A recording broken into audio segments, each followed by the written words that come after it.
Hello, today I'll be doing my presentation on digital citizenship and focusing on the topic of internet safety. My audience today will be my second grade students. What is a stranger? A stranger is someone who we do not know. Some strangers may want to hurt you, but not all strangers are bad. For example, someone who's opening the door for you or giving you something that you had dropped. That would be an example of a good stranger. What kind of things do you not tell strangers? It's important to never tell strangers your name, your age, your birthday, your address, your parents' name, or any kind of passwords or usernames for your computer, if that's games or any kind of app that we use in the classroom or anything that gives to your personal information. You want to make sure that the information that you ever talk to a stranger, if you do, even if it's a good stranger, that you never tell anything that identifies who you are. What kind of things would be okay to tell strangers? Sometimes you may have strangers tell you hi or how are you. Those kind of things would be okay to answer a stranger just to be nice and polite. Things that would be okay to tell strangers if they asked you what's your favorite ice cream flavor or your favorite color. But you never want to tell a stranger anything that will be able to put you into harm. And make sure that if you're ever with your parents that you talk to them about that first. Okay, well, if this was in my classroom, I would show a video. It says, "Are there strangers online?" We would talk about if they're ever online, if they've ever heard of a stranger or heard of a big sister or brother talk about strangers online. And then I would show this video of a BrainPop video that shows examples of people sending chats and when to respond and when not to respond, depending on if it's a stranger.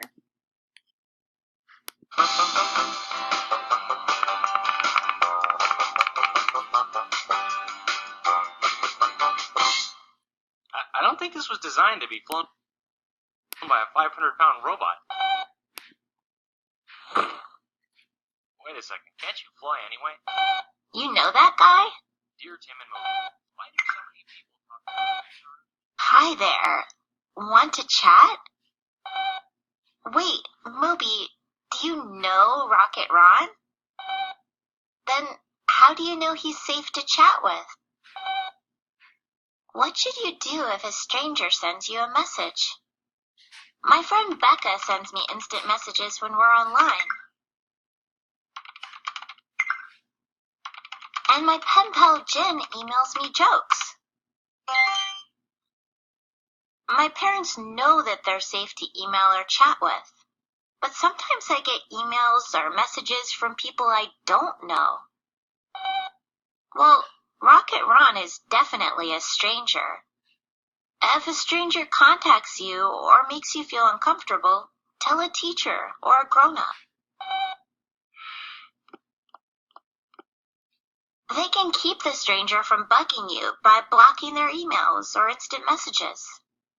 Sometimes I get emails from people that pretend to know me or tell me I've won a big prize. If I don't know the sender, I don't open the message. How can you be safe on the internet? We're always careful around strangers on the street, and we should do the same with strangers on the internet. We should never share our personal information before asking our parents or teacher. Well, your name, address, phone number, and birthday are all pieces of personal information. You do not have to share where you go to school or pictures of yourself.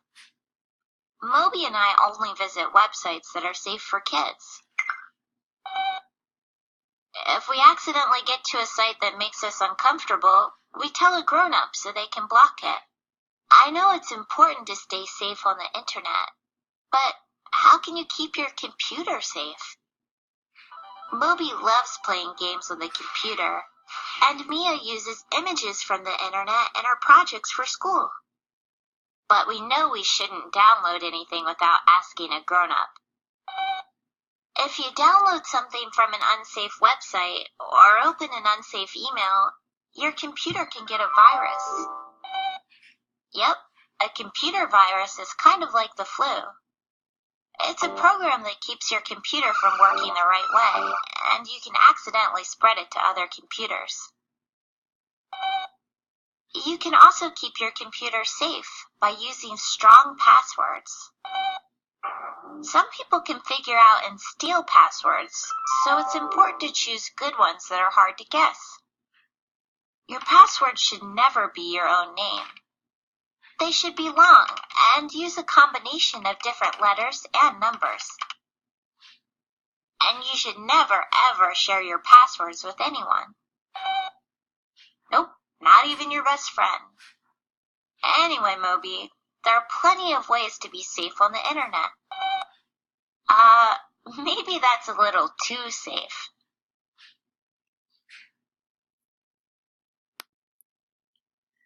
Just like in the video, Moby began talking to someone who he thought was not a stranger, and they had a different kind of name on the internet. That's important too, as sometimes people will use different kind of code names. You need to make sure that you know who you're talking to. Just like in our classroom, we never share passwords and usernames, even if it's with our best friends. Those are something that's personal and needs to be kept to ourselves. Internet safety even includes in our iPads in the classroom. When looking at our iPads, it's important to make sure that we never click on an ad or something that does not have to do with the activity that we're completing.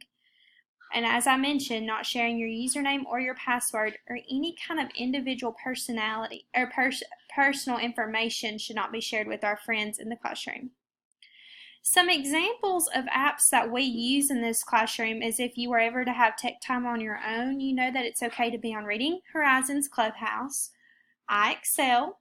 PBS Kids is an okay website to use if you ever want to play games.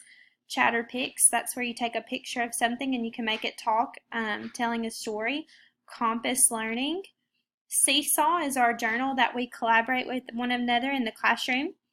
And also Remind, you can use that in the classroom as well. We're now about to talk about scenarios with what if this had happened to you. When we talk about these, I want you to give me a thumbs up if you think it's okay and a thumbs down if you do not think it's okay.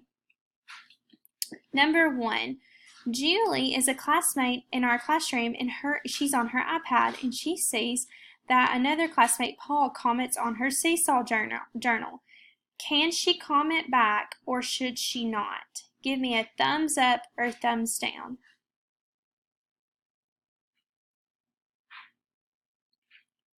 It would be okay for Julie to respond to Paul about her journal. She is not giving any personal information, and Paul is not a stranger because we know who Paul is. He's in our classroom. Number 2, Haley is on her iPad on an app that her teacher has assigned her. But then she sees a pop-up that says if you play a quick game, she could win $1 million.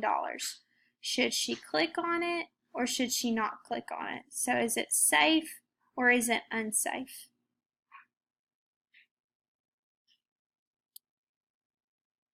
No, this would not be safe. If she clicked on the ad, it could have a virus, which as we talked about in the Brain Pop video, it could give out her information or even make the computer sick, which could transfer it to the other iPads in our classroom or even to our school.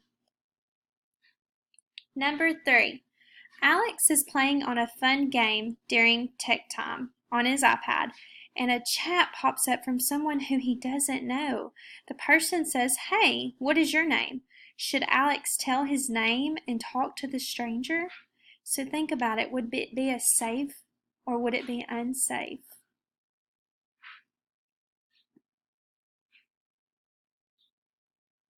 No, this would not be safe if Alex responded to the stranger.